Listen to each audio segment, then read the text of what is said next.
بنگلہ دیش کی سابق وزیراعظم شیخ حسینہ واجد کے استعفے کے چند گھنٹوں بعد صدر محمد شہاب الدین نے جیل میں قید سابق وزیراعظم خالدہ ضیاء اور سرکاری ملازمتوں میں کوٹا سسٹم کے خلاف حالیہ احتجاج کے دوران حراست میں لیے گئے تمام طلباء کو رہا کرنے کا حکم دے دیا۔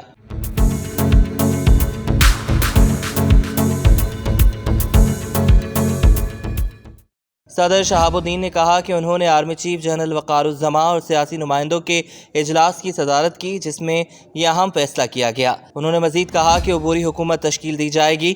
ادھر بنگلہ دیش نیشنلسٹ پارٹی کی سربراہ خالدہ ضیاء اور قائم مقام چیئرمین طارق رحمان نے ملک میں جاری صورتحال کے تناظر میں عوام کو پرامن رہنے کا کہا ہے۔ بی این پی کے سیکرٹری جنرل مرزا فخر الاسلام کا کہنا تھا کہ عوامی لیگ کے حکومت گرنے سے ان کا مطالبہ پورا ہو چکا، لہٰذا اب وہ پرامن رہیں۔ انہوں نے یہ پیغام آرمی چیف جنرل وقار الزماں سے ملاقات کے بعد دیا۔ بنگلہ دیش میں اس سیاسی بحران پر اب تک شیخ حسینہ واجد کے حمایتی اور ہمسایہ ملک بھارت کی جانب سے کوئی سرکاری رد عمل سامنے نہیں آیا۔ تاہم امریکی محکمہ خارجہ کے ترجمان میتھیو ملر کی جانب سے ہفتہ وار پریس بریفنگ میں بنگلہ دیش کی صورتحال سے متعلق کہنا تھا کہ بنگلہ دیش میں عبوری حکومت کے قیام کے اعلان کا خیر مقدم کرتے ہیں، مگر ہم چاہتے ہیں کہ بنگلہ دیشی عوام بنگلہ دیشی حکومت کے مستقبل کا فیصلہ کرے۔ شیخ حسینہ واجد کے اتحادیوں کا کہنا ہے کہ وہ ملک کی سیاست میں واپس نہیں آئیں گی۔ سابق وزیر اعظم نے 1996 میں پہلی بار اقتدار میں آنے کے بعد مجموعی طور پر 20 سال اقتدار میں گزارے۔ ان کے بیٹے سجیب واجد جوئے نے اپنی والدہ سے متعلق بات کرتے ہوئے کہا کہ وہ 70 سال کی ہو چکی ہیں،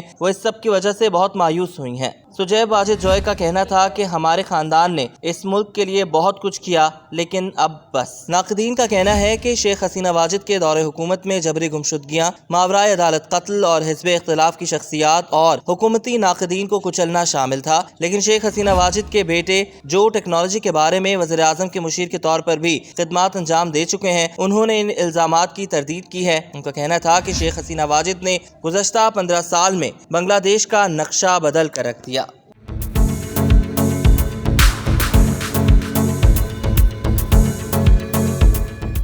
یاد رہے کہ سرکاری ملازمتوں میں کوٹا سسٹم کے خلاف ایک ماہ قبل شروع ہونے والے مظاہروں کے بعد سے اب تک تقریباً 300 افراد ہلاک ہو چکے ہیں اور ملک میں حکومت مخالف مظاہرے ایک تحریک کی شکل اختیار کر گئے، جن میں شیخ حسینہ واجد کے وزارت عظمیٰ سے مستعفی ہونے کا مطالبہ زور پکڑ گیا تھا۔ وسیع پیمانے پر عوامی مزاحمت کے بعد وزیر اعظم شیخ حسینہ واجد کو اپنے عہدے سے مستعفی ہو کر ملک سے فرار ہونا پڑا۔ وہ ڈھاکہ سے ایک فوجی ہیلی کاپٹر کے ذریعے بھارتی شہر اگرتلہ پہنچی اور پھر ایک فوجی طیارے کے ذریعے دلی کے نوا میں بھارتی فضائیہ کے ہینڈن فضائی اڈے پر اتریں۔ بنگلہ دیش کی سابق وزیر اعظم شیخ حسینہ واجد کے 5 اگست کو ملک چھوڑنے کے بعد مظاہرین نے ڈھاکہ میں ان کی سرکاری رہائش گاہ پر حملہ کیا، جس کے بعد وہ وہاں رکھی اشیاء لوٹتے دکھائی دیے۔ مظاہرین میں شامل افراد میں سے جس کے ہاتھ جو لگا وہ اسے اپنے ساتھ لے جاتے ہوئے دکھائی دیا۔